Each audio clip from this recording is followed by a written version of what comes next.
Fair warning, this video goes over all the abilities that Link unlocks throughout Tears of the Kingdom, as well as making them fit in aesthetically within the aspects of the game. There will be spoilers. If you don't want that, go finish the game, then come back. So, I've been playing Tears of the Kingdom pretty much non-stop since it came out. It's probably Game of the Year, maybe even Game of the Decade. Exploring the deepest depths and the highest sky islands has been absolutely exhilarating.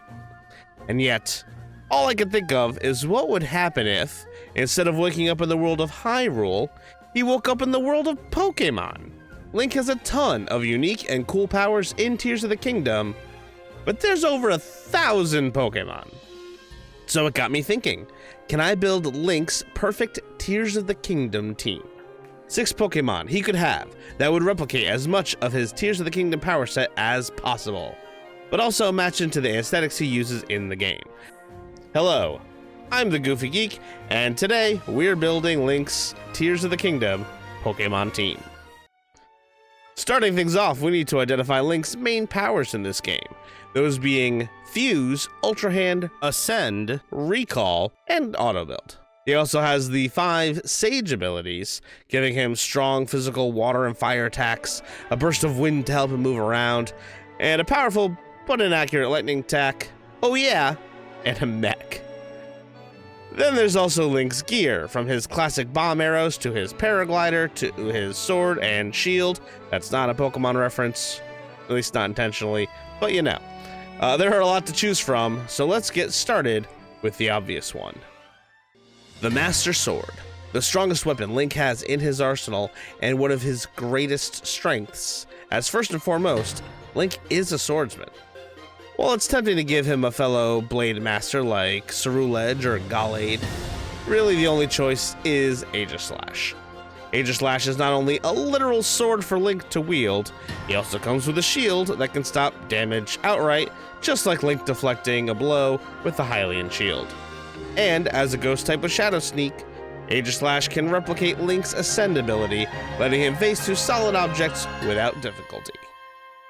I could easily see Link starting his Pokemon adventure with Honedge as his main partner, then going out and catching more Pokemon from there.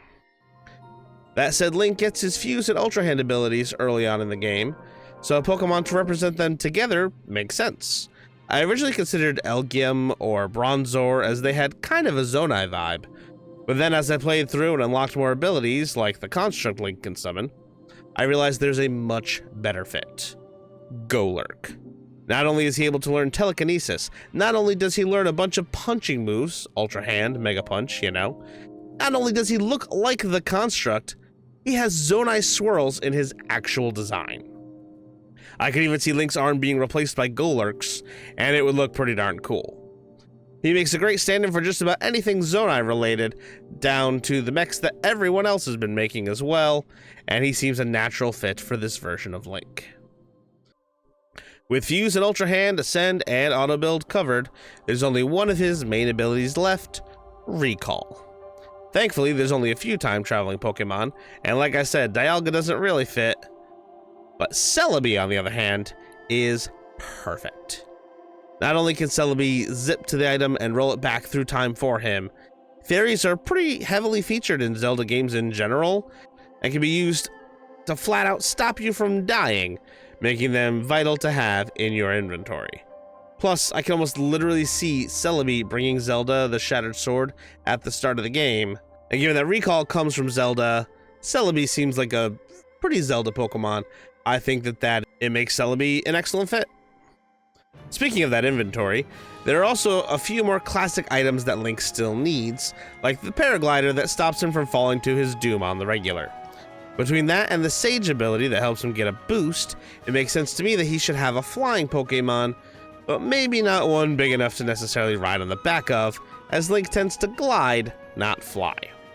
Remembering how important bomb arrows are to Link really helped me settle on Bombardier, one of the new Pokemon that I haven't gotten a good look at. Like, I didn't realize that was an apron and not like a flap of skin. Bombardier actually kind of fits in with the birds that are actually in the game. Assuming that Link doesn't try to eat it, I think he and Bombardier will get along fantastically as they soar through the skies of the world of Pokemon, using Tailwind to replicate the Vow of Tulin. With 2 spots remaining and 3 stage powers to go, water, lightning, and fire, I decided to focus on fire first.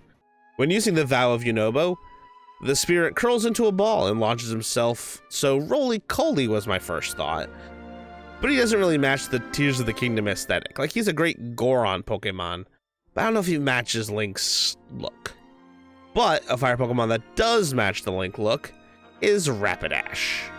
Link always needs a horse, so grabbing the fiery horse Pokemon capable of learning Flare Blitz feels like a perfect match. Riding horses is one of the best ways to get around in Tears of the Kingdom, and having your horses carry over from Breath of the Wild was amazing. I still can't believe that I got to use my giant Ganon horse in Tears of the Kingdom. It's awesome. But yes, Link always has a horse, and Rapidash being able to rush forward in a burst of flames really does give Link the power of the Sage of Fire.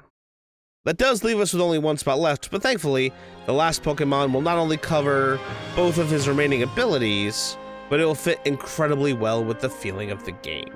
Dragonair.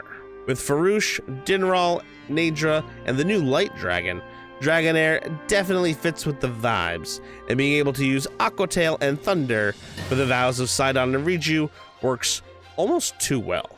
Also, hey, this is the last spoiler warning. If you don't want a big spoiler for the game, now's your last chance to leave. Dragonair also represents what happened with Zelda, and having Dragonair to represent her and her fate, it brings a tear to my eye. That's not just a pun. Genuinely, I was weeping during the story of this game. It's truly incredible.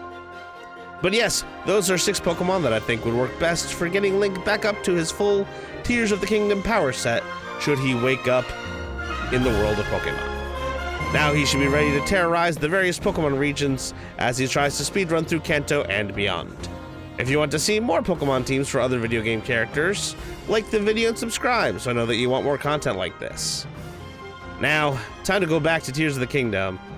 I'm working on defeating the Lionel Coliseum, and I still can't beat the Silver Lionels. I've been practicing. I've been practicing really hard. It's not going well. Not even a little. Goodbye.